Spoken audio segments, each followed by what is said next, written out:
Good evening, everyone. This is Walter Cronkite speaking to you from CBS Television Election Headquarters here in New York City. Ladies and gentlemen, welcome to the 1952 presidential election debate. Today we have with us home slice General Dwight D. Eisenhower with the Republican Party and the gangster Governor Adlai Stevenson with the Democratic Party. They will be squaring off for the fight of the ages, and winner gets America itself. We'll begin with the opening statements. General Eisenhower, you may start. Thank you, Moderator Zwicker. My fellow Americans, I stand before you today as a great military leader who helped you absolutely trash on the Nazis in World War II. I believe in strong safety and lots of money, and I will work hard to give America both. Together, we can achieve a great future for our great nation. Thank you. Thank you, General Eisenhower. Governor Stevenson, your opening statement, please. What's poppin', ladies and gentlemen? I come before you not as a military hero, but as a man with a vision for a fair and just America.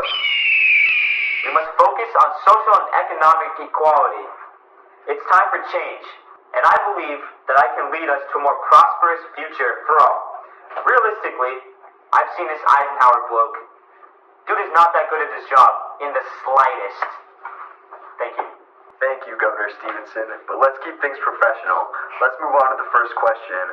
What is your strategy to counter them silly goose commies on the other team during this very serious Cold War? Well, Moderator Smith, during my time as an absolute unit of the commander of NATO, I've seen the threat of communism firsthand. We need an absolutely stacked military and some top-tier alliances to protect our interests and ensure those communists don't spread like butter on a slice of bread.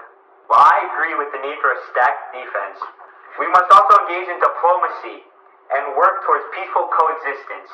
The Cold War can only be melted by talking heart to heart, not just flexing our military muscles. Our next question addresses another pressing international issue involving dem commies, the Korean War. How do you propose we handle this conflict? The Korean War is a great concern for our nation. We must stand strong against the spread of communism. I believe we should trust my noggin because it said we should take strong offensive actions in order to protect the people of South Korea and our national interests, because the best defense is a strong offense. We need a clear strategy and support from our allies to firmly lock in and bring stability to this nation. The Korean War is a bamboozling and tragic conflict. While we must defend our allies and prevent the spread of communism, we also need to, like I said earlier, talk heart to heart and end the bloodshed, because commies are people too. Genuine chats with them should be a priority to create a bonds that will last lifetimes. War should always be the last resort, because once you break up, it's hard to get back together, especially when you try to kill them silly gooses. We are never, ever, ever getting back together. Thank you both for your answers, but please, less trash talking and more respect for our former president. Now, for the next question. How do you plan to address the issue of racial inequality in America? Racial inequality is a stain on our nation's conscience. I will repeat what I said at my presidential nomination speech. I mean a new America where freedom is made real for all without regard to race or belief or economic condition. In order to do this, we must pass legislation to end segregation and ensure equal rights for all citizens, regardless of their skin color. I agree that civil rights are crucial. I've been thinking about this for a long time, and I've prepared this message for y'all. Our civil and social rights form a central part of the heritage we are striving to defend on all fronts with all our strength. I believe with all my heart that our vigilant guarding of these rights is a sacred obligation binding upon every citizen. To be true to one's own freedom is, in essence, to honor and respect the freedom of all others. However, we should also respect the rights of states to manage their own affairs. It's a delicate balance, but I'm pretty sure we can find common ground. Trust me. Thank you both for your mighty wisdom on these crucial matters. As we near the end of this historic battle, let me pose a question that's on many Americans' minds. How do you believe the outcome of the 1952 election will impact America not only in the short term, but in the long term? Well, Moderator Smith, this election holds the key to shaping the future of our nation. Policies we implement to desegregate the areas will create a safe place for people of all races for years to come, hopefully. The alliances we create today, with lots of luck, will shape international relationships for decades. So, as Absolutely. This election is not just about the next 4 years. It's about how we want to shape America for generations to come. If you want to shape it gooder, you better vote for me.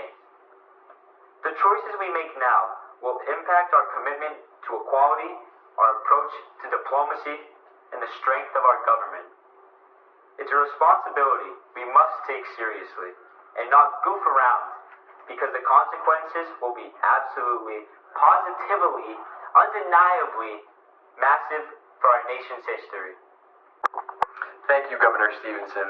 To wrap things up, it's time for closing statements. General Eisenhower, please. My fellow Americans, I promise you a strong and prosperous America. I have the experience and leadership, as you saw when I absolutely cooked the Nazis in World War II, to guide us through these challenging times. Let's march forward together and to secure our future. Thank you, General Eisenhower. Governor Stevenson, your closing statement. America! I offer you a vision. Continue. I offer Please you go ahead. I offer you a vision of progress, equality, and diplomacy. Let's build a brighter future for every citizen. Where every citizen has an opportunity to succeed. Together, we can make it happen. I can't believe the first...